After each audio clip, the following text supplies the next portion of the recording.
नमस्कार, welcome back.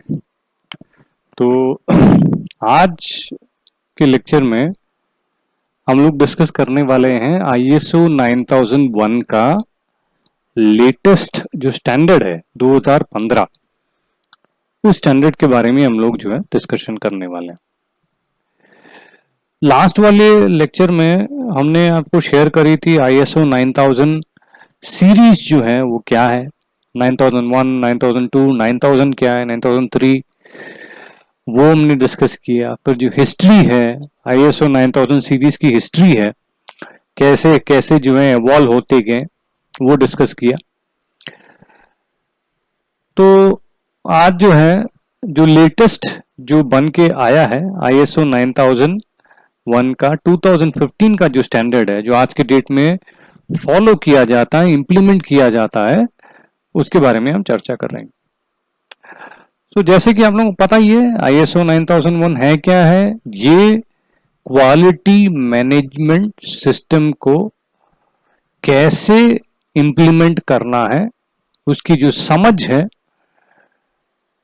उसकी requirements क्या है, वो हमें ISO 9001 स्टैंडर्ड बताती है। ठीक है, तो ये हमने आपको स्टैंडर्ड, ओरिजिनल स्टैंडर्ड भी शेयर किया हुआ है। उस स्टैंडर्ड को पढ़िएगा, समझने की कोशिश करिए। जो भी मैं लेक्चर में इस यूनिट में जो पढ़ाऊंगा उसी स्टैंडर्ड से उठा के पढ़ाऊंगा, उसी को समझाऊंगा आपको। ठीक है ना। नाउ सो मैं आपको इस स्टैंडर्ड के जो कंटेंट है उसको समझा दे रहा हूं, जिससे कि आपको अंदर जाके नेक्स्ट वीक जब मैं ISO 9001 की जो पूरी जो फिलॉसफी है, जो प्रिंसिपल्स हैं, जो कॉन्सेप्ट है, उसको समझाने में, आपको समझने में आसानी रहेगी। तो सबसे पहले बाकी 1, 2, 3 तो जो सेक्शंस हैं इसके, जैसे आप यहाँ देख रहे हैं, ये सेक्शन 4 है, सेक्शन 5 है, सेक्शन 6 है। सेक्शन 1, 2, 3 वगैरह तो जो है जनरल बेसिक है, और जैसे डेफिनेशन देती है, किसी टर्मिनोलॉजी के बारे में समझाती है, वो सब चीज़ें 1, 2, 3 में है। उसके बारे में आप खुद पढ़ सकते हैं, समझ सकते हैं। जो सेक्शन 4 है इसका, उससे शुरुआत करते हैं। सेक्शन 4 किसके बारे में बात करती है? Context of the organisation. देखिए, जब आप ISO 9001 इंप्लीमेंट करते हैं तो इंप्लीमेंट करने के दौरान आपको डॉक्यूमेंटेशन काफी कुछ करना पड़ेगा, यानी कि कागजी कार्रवाई बहुत होती है इसमें, डॉक्यूमेंट्स बहुत बनाने पड़ते हैं। उसमें एक बहुत ही इंपॉर्टेंट जो डॉक्यूमेंट है और मैंडेटरी रिक्वायरमेंट जो है, एक बनानी पड़ती है आपको, क्वालिटी मैनुअल। हर वो ऑर्गेनाइजेशन जो ISO 9001 इंप्लीमेंट कराना चाहती है या अपने ऑर्गेनाइजेशन में इंप्लीमेंट करना चाहती है, उनको ये क्वालिटी मैनुअल बनाना ही पड़ेगा। होता क्या है क्वालिटी मैनुअल? हम यही भी डिस्कस कर रहे हैं। क्वालिटी मैनुअल में सर्वप्रथम आपको जो लिखना होगा, आपका जो ऑर्गेनाइजेशन है वो क्या है। ऑर्गेनाइजेशन का बेसिक नाम, एड्रेस, उसके अलावा आपकी ऑर्गेनाइजेशन काम क्या करती है, प्रोडक्शन करती है या सर्विस ऑफर करती है, कहां स्थित है, कहां कहां पे स्थित है, किस किस्म के प्रोडक्ट सर्विस करते हैं, कितने डिपार्टमेंट्स हैं, कितने एम्प्लॉयज काम करते हैं। तो अपनी ऑर्गेनाइजेशन की जो स्ट्रक्चर है उसको डिफाइन करती है। मतलब टॉप मैनेजमेंट में कौन है, तो सबसे ऊपर मैनेजमेंट में उसके बाद कौन है, हायरार्की क्या है, कौन किसको रिपोर्ट करता है, ये सब जो स्ट्रक्चर है ऑर्गेनाइजेशन का, उसको सबसे पहले डिफाइन करना होता है। तो कॉन्टेक्स्ट ऑफ द ऑर्गेनाइजेशन में सबसे पहले यही है, आपकी ऑर्गेनाइजेशन क्या है उसको डिफाइन करना।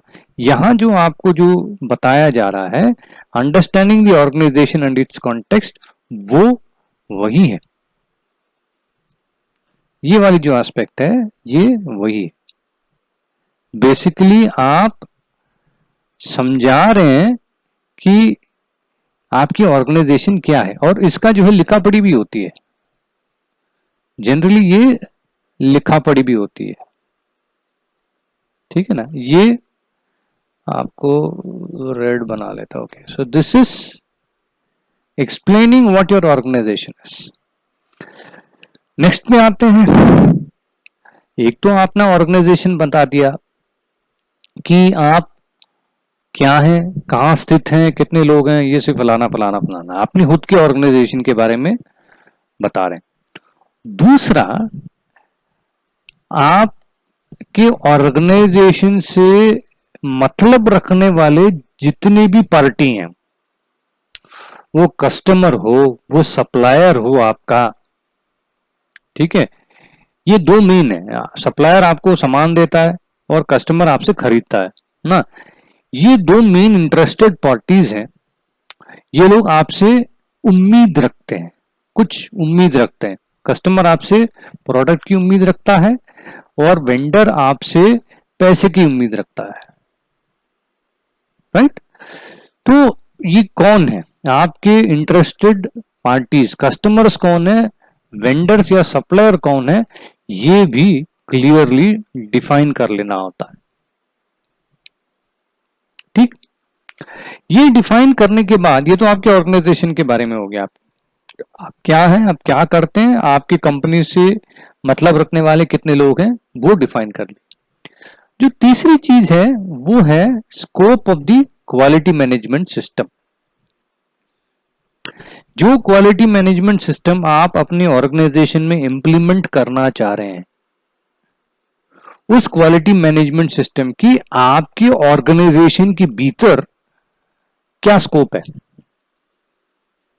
मतलब कहां कहां पे क्वालिटी मैनेजमेंट सिस्टम अमल किया जा सकता है, कितने डिपार्टमेंट्स में ये क्वालिटी मैनेजमेंट सिस्टम इंप्लीमेंट किया जा रहा है, इसको समझाना। ये सबके पहले ना, पहले आप कौन हो, कहां से तो क्या हो, आपसे मतलब रखने वाले कौन है, अब ये दोनों समझ में आ गई। अब इससे निकलते निष्पक्ष जो निकल के आती है कि आप अपनी ऑर्गेनाइजेशन में क्वालिटी मैनेजमेंट सिस्टम कहां तक, किस हद तक जो वो इंप्लीमेंट करना चाह रहे हैं, इसको तय कर दीजिए।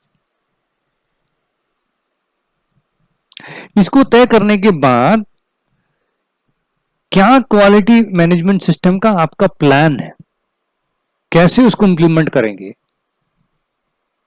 कौन से प्रोसेसेस हैं जिसको कि आपने आइडेंटिफाई किया जिसमें कि क्वालिटी मैनेजमेंट सिस्टम को आप इंप्लीमेंट करेंगे। रिक्रूटमेंट प्रोसेस है ना, परचेज का प्रोसेस है, प्रोडक्शन का एक प्रोसेस है। ये प्रोसेस को आइडेंटिफाई करेंगे और हम ये कहेंगे कि क्वालिटी मैनेजमेंट सिस्टम हम रिक्रूटमेंट प्रोसेस में इंप्लीमेंट करेंगे, हम जो है क्या कहते हैं परचेज के प्रोसेस में इंप्लीमेंट करेंगे, प्रोडक्शन के दौरान क्वालिटी मैनेजमेंट सिस्टम इंप्लीमेंट करेंगे, सेल और डिस्ट्रीब्यूशन के दौरान इंप्लीमेंट करें। तो अलग अलग प्रोसेसेस हैं, तो इनको प्रोसेसेस को आइडेंटिफाई करेंगे और कौन से प्रोसेस में क्वालिटी मैनेजमेंट सिस्टम को इंप्लीमेंट कर रहे हैं, यानी कि आप उसका जो दायरा है उसको क्लियर भी डिफाइन कर लें। ये जो है क्वालिटी मैनुअल के, जो मैंने बोला ना, जो किताब आपको लिखना होता है, हर ऑर्गेनाइजेशन को ये किताब लिखना होता है, क्वालिटी मैनुअल जिसको कहते हैं, उसमें सबसे पहला चैप्टर यूनिट जो है यही होती है, ऑर्गेनाइजेशन के बारे में ही होती है। आप क्या हो, कौन हो, क्या करते हो, आपसे जो प्रोडक्ट बन के या सर्विस जो आप देते हो वो किसके लिए होता है, कौन आपके ग्राहक हैं, कौन आपके सप्लायर हैं, इसको लिखते हो। आपने क्वालिटी मैनेजमेंट अपने ऑर्गेनाइजेशन में कहाँ कहाँ पे इंप्लीमेंट करना चाह रहे हो, कौन से प्रोसेस को आइडेंटिफाई किया है, ये सबसे पहले यूनिट। इसके बाद लीडरशिप पे आता है। लीडरशिप यानी कि आपके ऑर्गेनाइजेशन की जो टॉप मैनेजमेंट है, ऑर्गेनाइजेशन की जो टॉप मैनेजमेंट है उसकी सोच, क्वालिटी मैनेजमेंट सिस्टम जब इंप्लीमेंट कराने की सोच रखती है आपकी टॉप मैनेजमेंट, भाई क्वालिटी में आईएसओ जो है हम डिसाइड करते हैं ऑर्गेनाइजेशन में कि हमने आईएसओ जो है इम्प्लीमेंट कराना है अपने ऑर्गेनाइजेशन में। कोई एम्प्लॉय थोड़ी ना डिसाइड करता है, वो तो टॉप मैनेजमेंट ही डिसाइड करती है कि हमें भाई अपने ऑर्गेनाइजेशन में ये क्या कहते हैं क्वालिटी मैनेजमेंट सिस्टम को इम्प्लीमेंट करना है। तो वो जो डिसीजन लेते हैं वो डिसीजन किस वजह से लेते हैं, पर्पस क्या है उनका, और वो डिसीजन लेने के बाद उनकी कमिटमेंट क्या है। भाई डिसाइड कर लिया QMS इंप्लीमेंट करना है, ISO 9001 सर्टिफिकेशन लेना है, उसमें कितना जो है वो कमिटेड है उस सोच में, क्वालिटी के लिए उनकी सोच में कितनी कमिटमेंट है। वो उदाहरण देता हूं, टॉप मैनेजमेंट जो है कहने को कुछ भी जो है कह दें, बट अल्टीमेटली जो है क्वालिटी यानी कि समय, क्वालिटी यानी कि पैसा, खर्चा। तो बहुत सारे टॉप मैनेजमेंट कहने को कह देती हैं, बट कहते हैं यार पैसा मत खर्च कराओ, टाइम वेस्ट मत करो इन सब चीजों में, काम पे लगो, प्रोडक्शन को बढ़ाओ। तो ऐसे मैनेजमेंट जो है कभी कमिटमेंट नहीं दिखाती, मुंह जुबानी कह देते हैं, बट इंप्लीमेंट कराने में जो है बहुत परेशानियां होती है उनको। तो उनकी लीडरशिप की सोच क्या है और उनकी कमिटमेंट क्या है। वो जब कमिटमेंट डिफाइन करते हैं ना, उनकी कमिटमेंट हमेशा उनकी तवज्जो जो है कस्टमर फोकस की तरफ होनी चाहिए। क्या उन्होंने, आपके टॉप मैनेजमेंट ने कस्टमर की जरूरतों को समझी है? क्योंकि उन्होंने कस्टमर की जरूरतों को समझा है, कस्टमर की जरूरतों को समझा है, तो उस समझ के साथ उनको लगा कि क्वालिटी मैनेजमेंट सिस्टम इंप्लीमेंट करना चाहिए, उससे कस्टमर की हर वो जो है रिक्वायरमेंट पूरी हो सकती है। ऑलराइट, तो ये सोच होनी चाहिए आपके टॉप मैनेजमेंट को। ये सोच बन गया। सोच बनाने के बाद सिर्फ सोच रखने से नहीं होता, उस सोच को जो है लिखित में पॉलिसी बना दे। कंपनी के अंदर पॉलिसी है भाई, क्वालिटी पॉलिसी जो है, आप किसी भी बड़े ऑर्गेनाइजेशन में जाओगे, जगह जगह दीवार में क्वालिटी पॉलिसी उनका टंगा हुआ दिखाई देगा। हमारी क्वालिटी की पॉलिसी ये है, हमें की जो है कस्टमर को जो सर्वोच्च जो है सर्विस और प्रोडक्ट देनी है, ये क्वालिटी पॉलिसी है। तो क्वालिटी पॉलिसी को जो है कोई एम्प्लॉय तो नहीं कर सकता, क्वालिटी पॉलिसी लिखने वाला जो है हमेशा टॉप मैनेजमेंट होती है। क्वालिटी पॉलिसी बना देती है कि हमारी कंपनी की क्वालिटी पॉलिसी ये होगा। बनाने से ही नहीं होता, उस क्वालिटी पॉलिसी को, हमारी कंपनी की क्वालिटी पॉलिसी है वो जो है हमारे ऑर्गेनाइजेशन के हर एक एम्प्लॉय या हमारे ऑर्गेनाइजेशन से जुड़े हुए हर एक उस व्यक्ति को जो है कंपनी की क्वालिटी पॉलिसी के बारे में जानकारी होनी चाहिए, यानी कि कम्युनिकेट होना चाहिए। क्वालिटी पॉलिसी बन गया तो सबको दो कि भाई हमारी कंपनी की क्वालिटी पॉलिसी है, सब जो आपकी कंपनी से जुड़े हुए हैं वो सब जो है जानकार हो जाए। जब वो जानकार हो जाते हैं तो आपका काम आसान हो जाता है, जो आप इंप्लीमेंट कराना चाह रहे हो आसानी से होती है, क्योंकि उस एम्प्लॉय को भी पता है कि भाई हमें इसकी तरफ काम करनी है।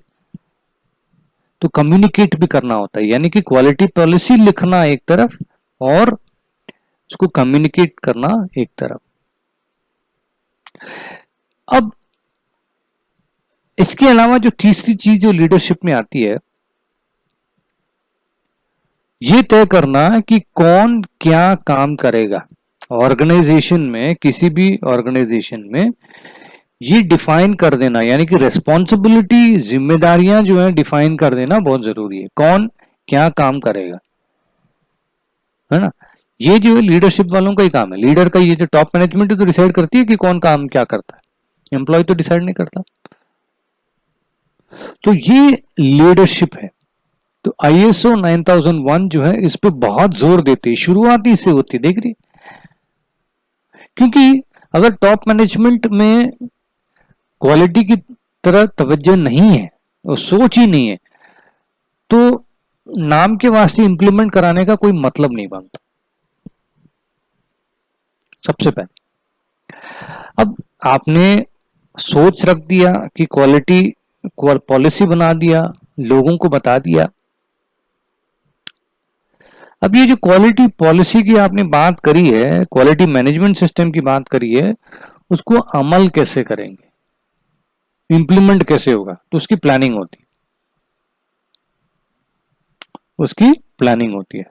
तो नेक्स्ट जो चैप्टर है वो प्लानिंग के बारे में बात करते हैं। प्लानिंग में सबसे पहली चीज जो है, जो बाकी किसी दूसरे क्या कहते हैं ISO 9000 में जो कंसिडर नहीं किया गया था, और इसमें जो कंसिडर किया गया वो है रिस्क एनालिसिस। ISO 9001 2015 की जो खास बात जो है वो रिस्क असेसमेंट है। रिस्क असेसमेंट और अपॉर्चुनिटीज को समझना, इसका मतलब क्या है, आप जब ऑर्गेनाइजेशन, कोई भी ऑर्गेनाइजेशन चला रहे हैं, आपके काम काज में क्या क्या रिस्क हो सकते हैं और आपके काम काज से जुड़े हुए आपके अपॉर्चुनिटीज कहां कहां बन सकते हैं, उसको पहले से ही सोच के समझना, यानी कि फ्यूचरिस्टिक थॉट होनी चाहिए। भाई ये ना करें, इससे रिस्क हो जाएगा, ये करेंगे तो इससे फायदा होगा। इस समझ को जो है ISO 9001 जो है इनकॉर्पोरेट कर गई है quality management system.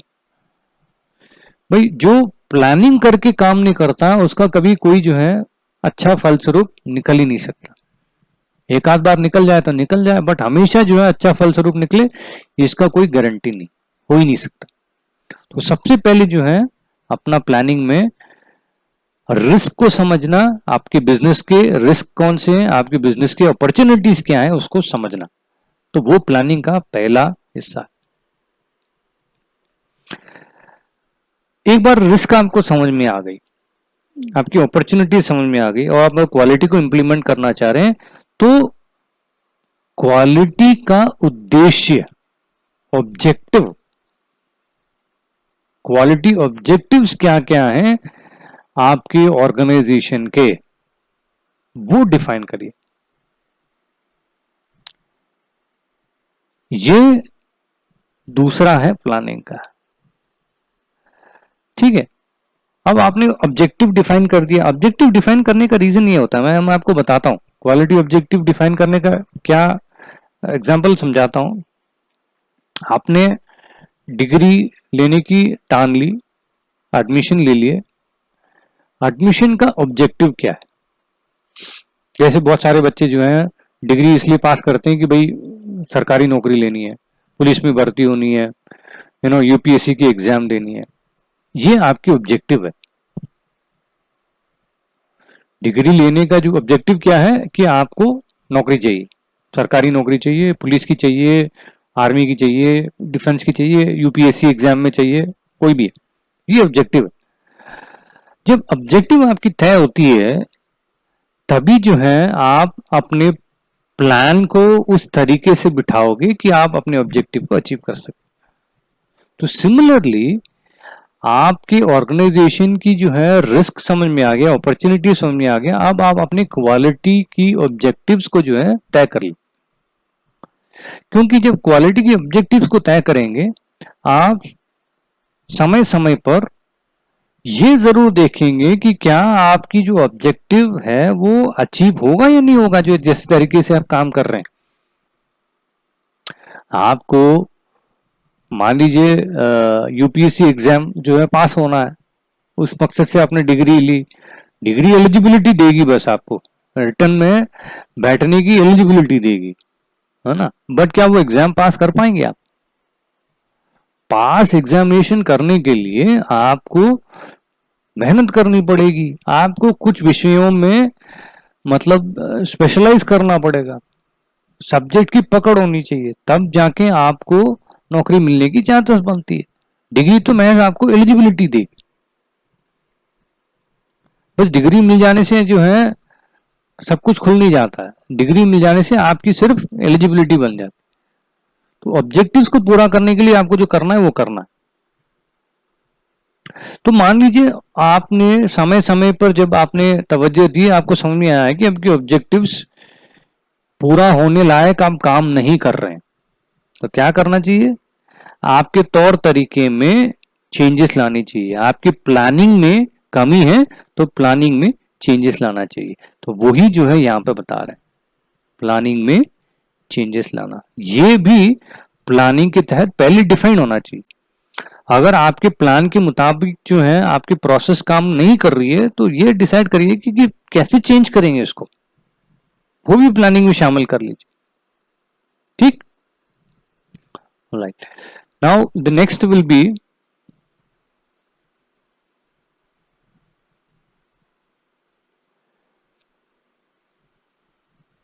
Support. Planning हो गया, अब आपके सपोर्ट सिस्टम होने चाहिए। अब क्वालिटी मैनेजमेंट सिस्टम इंप्लीमेंट कराने के लिए कुछ बेसिक्स तो होनी चाहिए ना। वो बेसिक्स के बिना जो इंप्लीमेंट कैसे करा पाएंगे आप, तो उसको हम कहते हैं सपोर्ट। सपोर्ट सिस्टम होना चाहिए। तो सपोर्ट सिस्टम में क्या क्या चीजें इंपॉर्टेंट है, इनका कहना है सपोर्ट सिस्टम में रिसोर्सेस, बेसिक रिसोर्सेस कहते हैं, ये होना जरूरी है। कंपीटेंस यानी कि काबिलियत, जो काम करने के लिए हमने सामान खरीदा है, जो काम करने के लिए हमने इंसान को रिक्रूट किया है, जो काम करने के लिए हमने मटेरियल लिया है, उन चीजों की काबिलियत होनी चाहिए, है ना। क्वालिटी आउटपुट देने की काबिलियत होनी चाहिए। ठीक। तीसरी अवेयरनेस, आपकी ऑर्गेनाइजेशन के भीतर हर एक उस व्यक्ति को, उस इंसान को जो है क्वालिटी के बारे में जानकारी होनी चाहिए। वो कैसे होगी, कम्युनिकेशन के माध्यम से।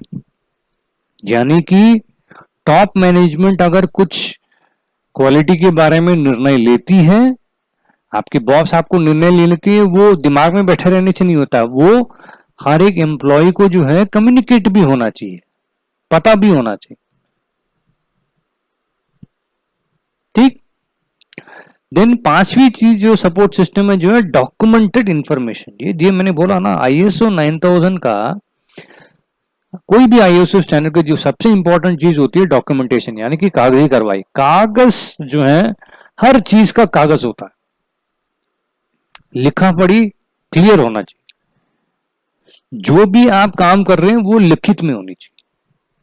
कोई बदलाव ला रहे हैं, लिखित में होगा। राइट। सो ये 5 चीजें जो है सपोर्ट सिस्टम है, इसके बिना आप क्वालिटी मैनेजमेंट सिस्टम को इंप्लीमेंट कर ही नहीं पाओ। तो सबसे पहले हम रिसोर्सेस को लेके चलते हैं। रिसोर्सेस में बंदे चाहिए भाई, लोग चाहिए। There should be people to do the job. करने के लिए इंसान होनी चाहिए, एम्प्लॉय होना चाहिए, जगह होनी चाहिए, इंफ्रास्ट्रक्चर होनी चाहिए, करने लायक सुविधा तो दो। ठीक। तीसरी, काम करने लायक माहौल बनाना पड़ता है। एनवायरनमेंट जो है, जो आप क्वालिटी मैनेजमेंट इंप्लीमेंट करना चाह रहे हैं, क्वालिटी आउटपुट निकालना चाह रहे हैं, तो माहौल भी जो है उसके लायक बननी चाहिए। रिसोर्सेस में जो पांचवी, जो सबसे इंपॉर्टेंट चीज अभी तक पिछले यूनिट में जो हमने डिस्कस किया है वो यही है, मॉनिटरिंग एंड मेजरिंग रिसोर्सेस। भाई क्वालिटी आपने डिफाइन कर दिया कि ये क्वालिटी का चाहिए हमें, वो क्वालिटी का हमें मिल रहा है नहीं मिल रहा है, उसको लगातार आपको नापते रहना पड़ता है, तोलते रहना पड़ता है। नापा तोली करेंगे तभी तुम्हें पता चलेगा कि जो क्वालिटी हम सोच के रखे हैं वो क्वालिटी मिल रहा है नहीं मिल रहा है। तो नापा तोली करने के लिए भी जो है जरिए क्लियर होनी चाहिए। औजार हो, इंसान हो, ये मौजूद होनी चाहिए, तब जाके जो है ये मुमकिन हो पाएगी। छठवीं चीज जो है ऑर्गेनाइजेशनल नॉलेज, यानी कि ऑर्गेनाइजेशन क्या है, ऑर्गेनाइजेशन में कामकाज कैसे होता है, इसकी जानकारी जो है एम्प्लॉयज को होना चाहिए, तभी जाके तो कुछ इंप्लीमेंट हो पाएगा। तो ये 6 चीजें हैं ये 5 चीजें मान लीजिए, जेहेतु जनरल है 5 चीजें हैं जिसमें कि रिसोर्सेस में आती है। ये सब पहले से ही कंपनी के अंदर मौजूद होनी चाहिए, तब जाके क्वालिटी मैनेजमेंट सिस्टम इंप्लीमेंट हो पाएगा। और क्या मौजूद है ये भी क्लियरली स्पष्ट रूप में लिखा जाता है क्वालिटी मैनुअल में। ठीक, बाकी तो मैंने समझा ही दिया। कंपिटेंस की मतलब काबिलियत, क्वालिटी मैनेजमेंट को इंप्लीमेंट करने की काबिलियत होनी चाहिए, उसके बारे में जानकारी होनी चाहिए। और जानकारी जो है टाइम टू समय से समय जो है आसानी से जो है एम्प्लॉयज तक पहुंचनी चाहिए और लिखा पढ़ी क्लियरली होनी चाहिए। ठीक, ये जो है नेक्स्ट कंपोनेंट है। ऑलराइट, इसके बाद क्या आती है? ऑपरेशन। आपका जो कोर एक्टिविटी है, आपके ऑर्गेनाइजेशन का जो कोर एक्टिविटी है प्रोडक्शन है मान लीजिए, तो प्रोडक्शन आपका कोर ऑपरेशन है ना। तो उसके बारे में क्लियर समझ होनी चाहिए, उसमें क्या क्या डिस्कस कर रहे हैं देखते हैं। Operational planning and control. देखिए, ऑपरेशनल प्लानिंग एंड कंट्रोल यानी कि मान लीजिए अगर आप प्रोडक्शन करना चाहते हैं, वो प्रोडक्शन करने का जो है आपका क्या प्लान बनाया, कैसे करेंगे, कहां से शुरू होगा, कौन शुरू करेगा, कितने बजे शुरू होगा, कैसे काम किया जाएगा, मशीन होगा, इंसान होगा, कैसे फिनिश होगी, कैसे पैकेजिंग होगी, क्या लेबलिंग होगा। ये पूरा का पूरा प्लानिंग जो है ढंग से बिठा देना चाहिए शुरू में, क्योंकि आप काम कैसे होगा उस प्रक्रिया को तय कर लेते हैं तो आप उस पर नियंत्रण भी कर सकते हैं। आपने डिसाइड किया है कि भाई 8 बजे सुबह काम शुरू हो जाएगा, उदाहरण के लिए मैं बता रहा हूं, ये ऑपरेशन है। 8 बजे सुबह जो है 50 लोग आएंगे, 50 लोग जो है लेदर काटने का जो है काम शुरू करेंगे, ये प्लान है। अब ये सुबह 8 बजे 50 लोग और लेदर, ये तीनों जो है जैसे आपने प्लान किया हुआ है वैसे हो रहा है नहीं हो रहा है, कहीं ना कहीं कंट्रोल होना चाहिए ना, देखना चाहिए। तो कैसे कंट्रोल करेंगे? तो ये 8 बजे 50 लोग आके लेजर काट रहे हैं नहीं काट रहे हैं, कौन देखेगा? कोई सुपरवाइजर होगा या मशीन देखेगी, कैसे चेक करेंगे? तो कंट्रोल कैसे होगा वो भी जो है आपको प्लान कर देना चाहिए। Then requirements for products and services. भाई आपकी जो भी प्रोडक्ट होगी या आपका जो भी सर्विस होगा, ऑलराइट, वो क्या होगा वो निर्भर करेगा कि आपकी कस्टमर की डिमांड क्या है। आपके प्रोडक्ट या सर्विस के ग्राहक कोई ना कोई होंगे, वो ग्राहक कौन? उन ग्राहकों का आपके प्रोडक्ट या सर्विस में क्या एक्सपेक्टेशन है या आपके प्रोडक्ट या सर्विस से क्या रिक्वायरमेंट है, उसको समझना जरूरी है ना। वो कैसे समझा जाएगा? सबसे पहले कस्टमर कम्युनिकेशन। भाई कस्टमर से एक ऐसा माध्यम रखो कि कस्टमर से उनकी जरूरतों को आप समझ सकें। एक कहीं ना कहीं एक चैनल होना चाहिए, एक जरिया होना चाहिए जिससे आपको पता चले कि कस्टमर आपसे क्या उम्मीद रखता है, क्या एक्सपेक्ट कर रहा है, पहली बात।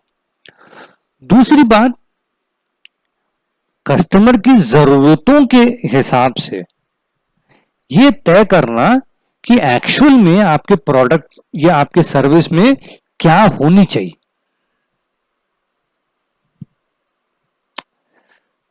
ये तभी समझ में आएगी जब कस्टमर से आपको पता चलेगा कि क्या रिक्वायरमेंट है। तो कस्टमर के रिक्वायरमेंट के हिसाब से आप ये तय करिएगा कि रिक्वायरमेंट एक्चुअली क्या है, आउटपुट क्या निकलना चाहिए। ये दूसरा है।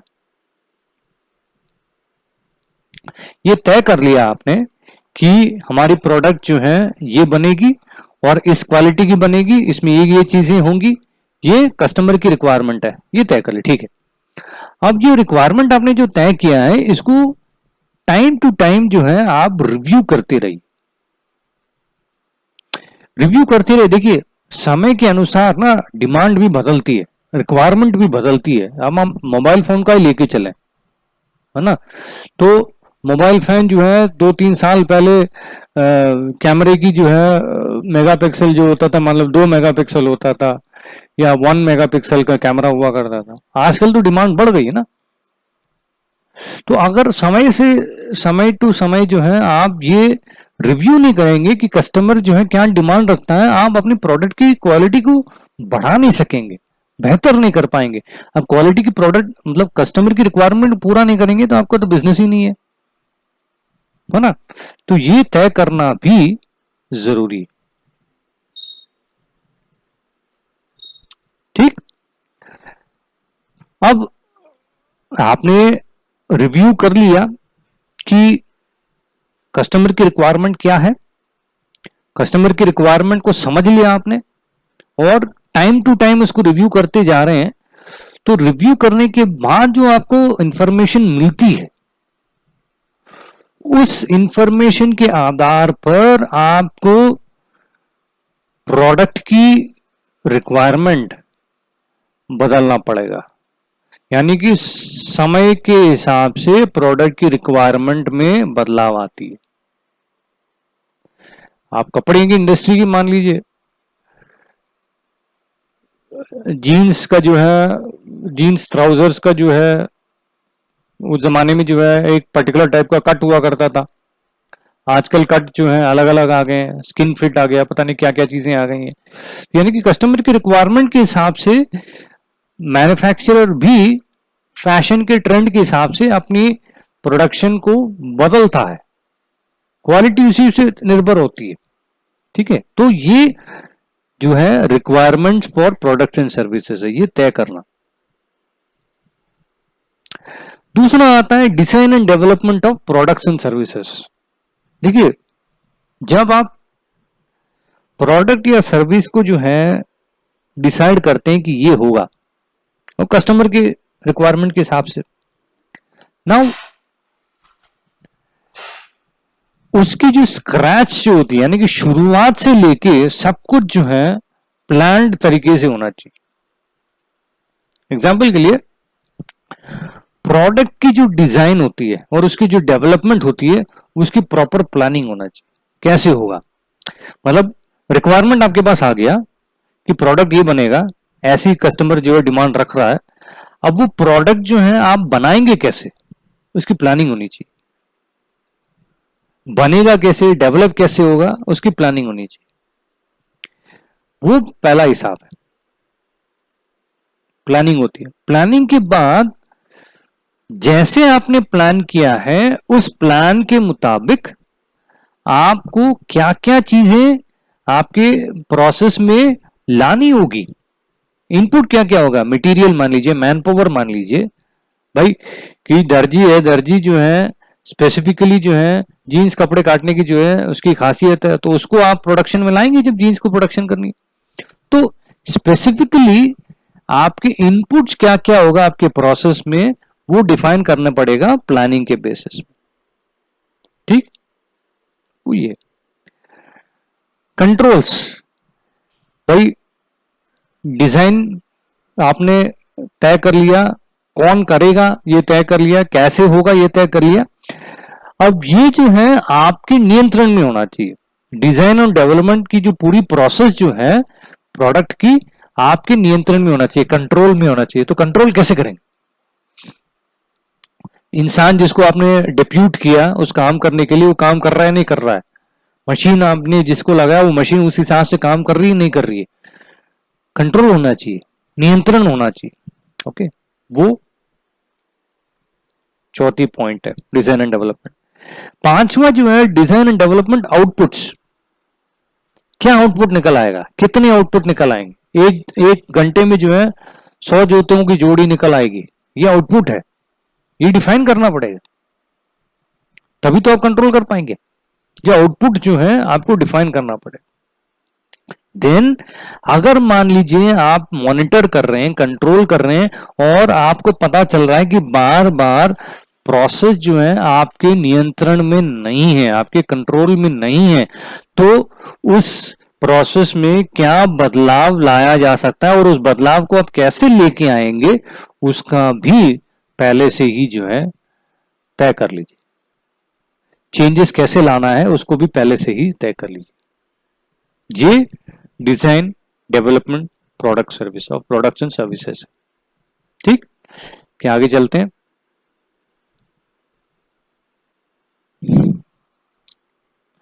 Control of externally provided processes products and services. देखिए प्रोसेस जो है ना इंटरनल प्रोसेस है। इंटरनल प्रोसेस यानी कि आपके कंपनी के भीतर जितने प्रोसेसेस हैं वो इंटरनल प्रोसेस। एक्सटर्नल प्रोसेसेस यानी कि मान लीजिए मैं एचआर डिपार्टमेंट में हूं और मेरे साथ एक और हैं वो जो है प्रोडक्शन में। तो एचआर वाले के लिए अपना प्रोसेस जो है इंटरनल प्रोसेस है। रिक्रूटमेंट एचआर का इंटरनल प्रोसेस है, कंपनी का भी इंटरनल प्रोसेस है, बट उस रिक्रूटमेंट प्रोसेस में प्रोडक्शन वाले की जो है कितनी रोल है, कोई रोल नहीं। तो प्रोडक्शन वाली मान लीजिए प्रोडक्शन वाले को एक रिक्रूटमेंट करानी है, एक उसको एक बंदा चाहिए है ना, वैकेंसी उसने कह रहा है कि मेरे यहाँ कमी है, बंदों की कमी है, तो मुझे जो है एक आध बंदे चाहिए। तो उसकी रिक्वायरमेंट है, वो इंटरनल कस्टमर हो जाता है, उसकी रिक्वायरमेंट है, वो अपनी रिक्वायरमेंट जो है डिफाइन करता है एचआर वाले को। तो दो प्रोसेसेस के ओनर्स जो हैं अपने रिक्वायरमेंट को डिस्कस कर रहे हैं। तो जब एक्सटर्नली चीजें आती हैं उस प्रोसेस को जो है कैसे आप नियंत्रण में रखेंगे वो समझना चाहिए। और भी आप चीजें बताता हूं। आप कुछ सर्विस जो है बाहर किसी कंपनी से जो है सर्विस ले रहे हैं। मान लीजिए आजकल आपने देखा होगा मॉल वॉल में जो है सफाई का काम जो है मॉल के कर्मचारी नहीं होते हैं, वो थर्ड पार्टी होती है, उनको हायर कर लेते हैं, उनसे काम कराते हैं, राइट। तो वो एक्सटर्नल है। तो वो एक्सटर्नल प्रोसेस को जो है किस टाइप की है, वो कामकाज अपना कैसे कर रहे हैं, क्या उनकी सर्विसेज उस हिसाब से है या नहीं, उसको भी आपको नियंत्रण में रखनी पड़ेगी। वो कैसे रखेंगे, क्योंकि वो आपकी इंटरनल प्रोसेस पे असर करेगा। तो एक्सटर्नल प्रोसेस भी कैसे काम कर रहे हैं उसको आपको समझना पड़ेगा, नियंत्रण में रखना पड़ेगा। वो जो है एक्सटर्नल प्रोसेस की यहां बात करें। Production and service provision. Production and service provision यानी कि आप प्रोडक्शन डिपार्टमेंट की स्पेसिफिकली यहां बात कर रहे हैं। Control of production and service provision, जो प्रोडक्शन की जो आपकी कामकाज है उस पे कंट्रोल कैसे किया जाएगा वो प्लान करेंगे। प्रोडक्शन के दौरान अगर किसी चीज का सर्विसिंग होना है, राइट, या कोई सर्विस आपको प्रोवाइड कर रहा है उसको कैसे आप कंट्रोल करेंगे, वो आपके नियंत्रण में कैसे रहेगा। ठीक। दूसरी चीज आइडेंटिफिकेशन एंड ट्रेसेबिलिटी। भाई प्रोडक्शन में ये बहुत इंपॉर्टेंट चीज है। आप लोगों ने कोई भी पैकेज मार्केट से उठाते हैं, देखिए ज्यादातर पैकेज में जो है बैच नंबर डाला होता है, batch number lot number. Batch number lot number डालने का जो है कारण क्या है, उसका कारण जो है उस पैकेज की जो है एक पहचान दी जाती है, आइडेंटिफिकेशन दी जाती है। आइडेंटिफिकेशन देने का मतलब क्या है, कारण क्या है। अगर उस पैकेज से निकला हुआ प्रोडक्ट में कोई कमी पेशी निकली, ठीक, उस बैच नंबर से आप पीछे जाके ये पहचान कर सकते हो तो कमी पेशी कहां पे हुई थी या किसकी वजह से हुई थी। इसको हम ट्रेसेबिलिटी कहते हैं। फूड इंडस्ट्री में आज की डेट में ये बहुत बड़ा मुद्दा है। मैं इसका उदाहरण लेके समझाता हूँ। मैगी का जो है 3-4 साल पहले, 5-6 साल पहले जो है मैगी का बैन होना मार्केट में, है ना। तो सरकार ने जो है मैगी की पैकेट को निकाल के जांचा और उसमें पता लगा कि हेवी मेटल मौजूद है, लेड है, आर्सेनिक है, कैडमियम है, कुछ हेवी मेटल मौजूद था। तो सरकार ने हल्ला काटी, है ना। तो नेस्ले ने इनकी जितनी भी मैगी की पैकेट उस बैच की जिसमें कि ये हेवी मेटल रिपोर्ट किया गया था, उसको मार्केट से वापस विड्रॉ कर लिया। कैसे विड्रॉ कर पाए? क्योंकि उनको बैच नंबर मिल गया था, इस बैच नंबर के आपकी मैगी में जो है हेवी मेटल मौजूद है। तो उन्होंने क्या किया, वो बैच नंबर के पैकेट जिस भी दुकान तक पहुंची है उस दुकान से वापस उन्होंने उठा लिया। वो मुमकिन कैसा था? बैच नंबर की वजह से। तो इसी को आइडेंटिफिकेशन एंड ट्रेसेबिलिटी, ये प्रोडक्शन का बहुत ही अहम हिस्सा है। ठीक है। नाउ आपको ये भी तय करना पड़ेगा आपकी क्वालिटी प्रोसेस में कि आप जो भी प्रॉपर्टी यूज कर रहे हो, जो भी प्रोडक्शन कर रहे हो, वो कितना कस्टमर का है, कितना एक्सटर्नल प्रोवाइडर का है। ये चीज आपको क्लियरली सोच के रखनी पड़ेगी। उसके बाद आपका जो प्रोडक्शन हुआ, मैन्युफैक्चर ऑलरेडी हो गया प्रोडक्ट, और उस प्रोडक्ट की जो है लाइफ को कैसे बना के रखें, उसकी प्रिजर्वेशन कैसे करेंगे, ये भी प्रोडक्शन का हिस्सा है। प्रोडक्शन के बाद आपने कस्टमर तक जो है प्रोडक्ट को पहुंचा दिया। पहुंचाने के बाद जिसको हम कहते हैं पोस्ट सेल सर्विसेज, सेल करने के बाद आपकी कोई सर्विसेज हैं, एक्टिविटीज हैं, आप कस्टमर से कितना संपर्क में रहते हैं। संपर्क में रहने के बाद आपके पास फीडबैक आती है, उस फीडबैक को जो है आप कैसे अमल करते हैं।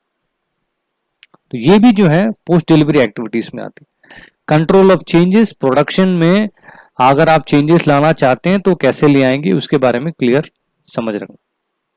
ठीक। अब इसके बाद आती है release of products and services. आप आपके प्रोडक्ट और सर्विसेज को कैसे जो है रिलीज करेंगे, कस्टमर तक पहुंचाएंगे। सबसे इंपॉर्टेंट बात, लास्ट पार्ट जो है control of non conforming outputs. Non conforming यानी कि आपने एक स्टैंडर्ड बना रखी है, उस स्टैंडर्ड से नीचे दर्जे का जो है कोई प्रोडक्ट बन के निकलता है, तो आप उसको कैसे कंट्रोल पे लाएंगे। ठीक है, ये control of non conforming outputs है। आउटपुट का मतलब क्या निकल के आ रहा है वो। ठीक है, तो ये प्रोडक्शन से रिलेटेड है। अब लास्ट टू जो है, अभी तक हम यही बात करते आए हैं, को दोहरा रहे हैं। आपने एक स्टैंडर्ड बना दिया है, एक फिक्स्ड रिक्वायरमेंट है, कस्टमर का फिक्स्ड रिक्वायरमेंट है, वो कस्टमर की रिक्वायरमेंट को समझ लिया, कस्टमर की रिक्वायरमेंट को आपने ऐसे क्वालिटी स्टैंडर्ड बना दिया, कस्टमर यही चाहता है तो इस दर्जे का जो है मेरे यहाँ प्रोडक्ट बनना चाहिए, ये आपने स्टैंडर्ड बना दिया। उस स्टैंडर्ड के अनुसार जो है सिचुएशन पैदा कर दी और उसी हिसाब से प्रोडक्शन कर रहे हैं। ठीक। अब आपके जितने भी प्रोसेस हैं, चाहे प्रोडक्शन के हो, एचआर के, कोई भी प्रोसेस हो, वो प्रोसेस जो है जैसे आप उम्मीद कर रहे हैं वैसे परफॉर्म कर रहा है या नहीं। उसकी परफॉर्मेंस को जो है लगातार आप एवेल्युएट करते रहेंगे, क्योंकि अगर परफॉर्मेंस को आप एवेल्युएट नहीं करेंगे तो सुधार आप नहीं ला पाएंगे। सुधार नहीं होगा तो क्वालिटी अचीव नहीं होगी, क्वालिटी अचीव नहीं होगी, कस्टमर की रिक्वायरमेंट पूरी नहीं होगी, सीधी सी बात। ठीक है, तो परफॉर्मेंस एवेल्युएशन करने के लिए जो इंपॉर्टेंट फैक्टर वो क्या है? Monitoring, measurement, evaluation, analysis and evaluation. लगातार उसको मॉनिटर करिए, आपकी प्रोसेस को कंटिन्यूसली मॉनिटर करना पड़ेगा, उससे मेजरमेंट्स निकालते रहने पड़ेंगे, स्टैटिस्टिक्स आना चाहिए, डाटा आना चाहिए, उस डाटा को एनालाइज करिए। बहुत सारे अभी चार्ट्स वगैरह हमने एसपीसी वगैरह जो डिस्कस किया वो यहीं पे आती है। प्रोसेस कंट्रोल जो है मेजरमेंट तरीका है, परफॉर्मेंस को एवेल्युएट करने का तरीका है, ऑलराइट। और उस परफॉर्मेंस एवेल्युएशन का जो है कस्टमर सेटिस्फैक्शन से उसको जोड़िए। क्या जो परफॉर्मेंस आपकी प्रोसेस कर रही है उससे आपका कस्टमर संतुष्ट रहेगा, ये देखना पड़ेगा आपको, alright. And then customer satisfaction के बेसिस में आपकी जो प्रोसेस में जो डाटा निकल के आई है उसको एनालाइज करिए, एवेल्युएट करिए। परफॉर्मेंस को एवेल्युएट करने का एक और तरीका है, वो है इंटरनल ऑडिट। इंटरनल ऑडिट यानी कि मैं अपनी ऑर्गेनाइजेशन का ऑडिट खुद करूं। जनरली जो है इंटरनल ऑडिट जो है क्वालिटी का ही बंदा करता है। मैं एचआर डिपार्टमेंट के जाके उनकी प्रोसेसेस की ऑडिटिंग करूं कि आपने जो भैया प्रोसेस जो बिठा रखी है, हमने जो प्रोसेस बताया हुआ है वो उस हिसाब से आप काम कर रहे हो नहीं कर रहे हो। उससे क्या होगा, प्रोसेस में अगर कमी पेशी होगी तो वो पकड़ में आ जाएगी, ठीक। देन जो मोस्ट इंपॉर्टेंट है वो है मैनेजमेंट रिव्यू। टॉप मैनेजमेंट वाले जो हैं आपकी कंपनी की परफॉर्मेंस को जो है लगातार उनको भी रिव्यू करना पड़ेगा, तभी टॉप मैनेजमेंट को समझ में आएगा कि भाई हम अपने कस्टमर को सेटिस्फाई कर पा रहे हैं नहीं कर पा रहे हैं, ठीक है। तो ये मैनेजमेंट रिव्यू, ये performance evaluation, alright. Last but the least not least, improvement. Improvement कैसा करना चाहिए वो भी ISO 9001 कहती है। इंप्रूवमेंट के बारे में हम कंटिन्यूस इंप्रूवमेंट के बारे में तो हमने डिस्कस ऑलरेडी कर चुके हैं यूनिट 1 में। काइजन है, PDCA है, इसके बेसिस में हम इंप्रूवमेंट करते रहते हैं। जहां जहां हमें अपने स्टैटिस्टिक्स से ये पता लगता है, अपने डाटा से ये पता लगता है परफॉर्मेंस एवेल्युएशन करते में कि कहीं ना कहीं कमी पेशी है, तो उसको कमी पेशी को हटा के परफॉर्मेंस को बेहतर करना और कंटिन्यूअसली अपने प्रोसेस को बेहतर करते रहना, इंप्रूव करते रहना, यही इंप्रूवमेंट का मुद्दा है। तो इन्हीं के आधार पर ISO 9001 2015 काम करती है, ठीक है। आज के लिए मैं इतना आउटलाइन देके छोड़ दे रहा हूं, ऑलराइट। कल जो है I will discuss more on this. आज के लिए इतना ही है। Thank you so much.